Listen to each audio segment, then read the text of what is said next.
Hello everyone. In this video, I'll show you how to find the uninstall option for WhatsApp desktop on your Windows PC. Don't worry, we are not going to uninstall WhatsApp in this video. We'll only open the settings and show you where the uninstall option is located. First, click on the Start menu from the bottom of your screen. Now, click on Settings to open Windows Settings.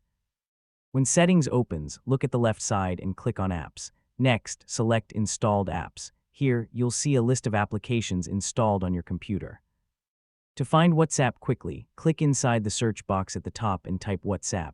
You should now see WhatsApp in the search results. Look at the right side of WhatsApp. You'll see a three-dot menu.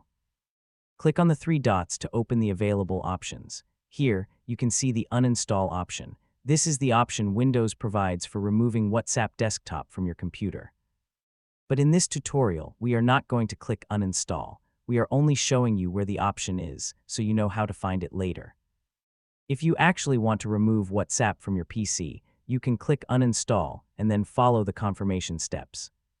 After uninstalling, the WhatsApp desktop application will be removed from your Windows computer.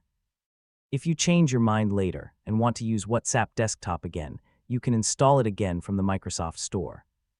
So to quickly review, open Settings, go to Apps, select Installed Apps, search for WhatsApp, click the three dots, and you'll find the Uninstall option. Again, we are only demonstrating the location of this option and not uninstalling the application. And that's how you can find the WhatsApp desktop uninstall option on Windows in 2026.